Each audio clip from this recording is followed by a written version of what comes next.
Halo semuanya, aku Deva, selamat datang di Sejarah yang Terlupakan. Di video ini, kisah-kisah luar biasa dari tokoh Islam yang jarang dibicarakan di buku-buku sejarah dan pelajaran kamu akan aku bahas.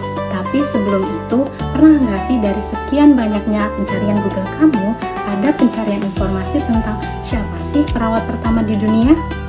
Nah, ketika kita mencari informasi tentang hal itu, bahkan ketika kita membicarakan tokoh-tokoh besar dalam sejarah keperawatan, nama Florence Nightingale seringkali muncul paling atas sebagai pelopor keperawatan modern.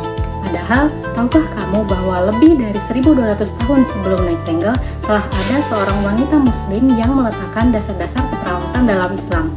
Nah, di video ini kita akan ngobrolin tentang seorang wanita hebat, pelopor keperawatan, seorang pemimpin tim medis, dan seorang tokoh revolusioner dalam dunia kesehatan Islam. Namanya Rufaidah Al-Aslamiyah. Bayangin deh, Madinah pada abad ke-7.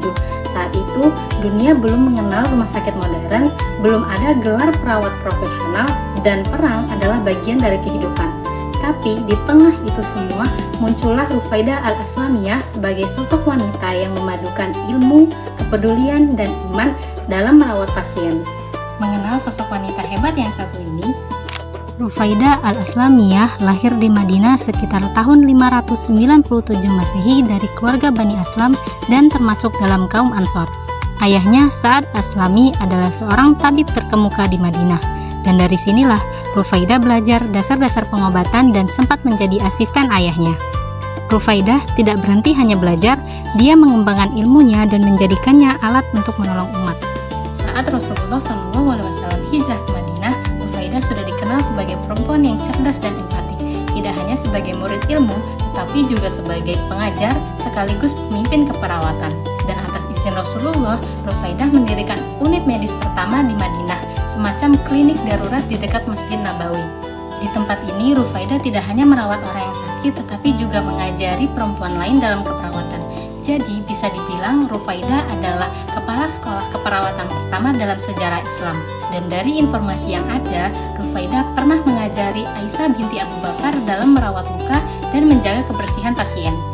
Hal luar biasa lainnya dari Rufaidah adalah dengan keberanian dan kepedulian yang dia miliki sebagai perawat, Rufaidah meminta izin pada Rasulullah untuk ikut serta dalam beberapa perang, di antaranya adalah Perang Badar, Uhud, Khandaq, dan Khaybar untuk merawat para prajurit muslim yang terluka di medan perang.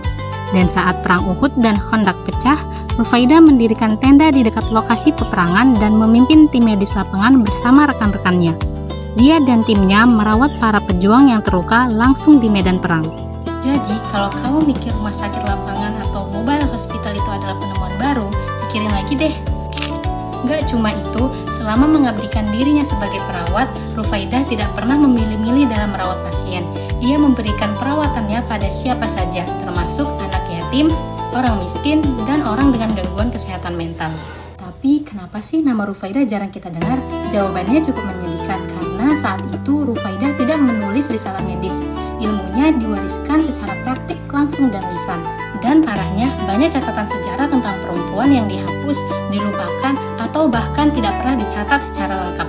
Selain itu, dominasi narasi barat membuat tokoh seperti Florence Nightingale lebih sering disorot meskipun Rufaidah hidup dan berkontribusi lebih dulu. Memang sangat disayangkan, padahal kontribusi Rufaidah sangat luar biasa. Rufaidah merintis etika keperawatan berbasis Islam seperti menekankan kasih sayang, layanan tanpa pamrih, dan tanggung jawab sosial.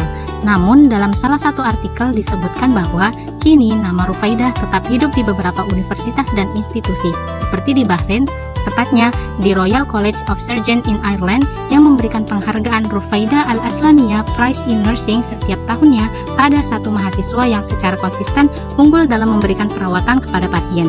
Juga di Universitas Aga Khan di Pakistan yang memakai nama Rufaidah pada gedung keperawatannya. Tapi tetap saja saat ini nama Rufaidah belum mendapatkan tempat yang layak di buku-buku pelajaran kedokteran global. Nah, dari pembahasan tadi, Rufaidah adalah pengingat bahwa perempuan muslim telah memberikan kontribusi yang besar dalam bidang ilmu dan kemanusiaan, bahkan sejak berabad-abad yang lalu. Dari Rufaidah, kita juga belajar bahwa kepedulian adalah keberanian, ilmu bisa mengangkat martabat, dan sejarah butuh lebih banyak suara perempuan. Tokoh-tokoh Islam seperti Rufaidah mengingatkan kita bahwa ia tidak hanya sebagai sejarah, tetapi juga sebagai inspirasi bahwa kontribusi besar tidak selalu datang dari barat dan tidak selalu datang dari laki-laki. Yuk kita lanjutkan warisannya dengan kemanusiaan, ilmu, dan keberanian untuk berbuat baik dimanapun dan kapanpun. Aku Deva, sampai jumpa di lain kesempatan. Dan buat kalian, tetap penasaran, tetap bertanya. Bye-bye.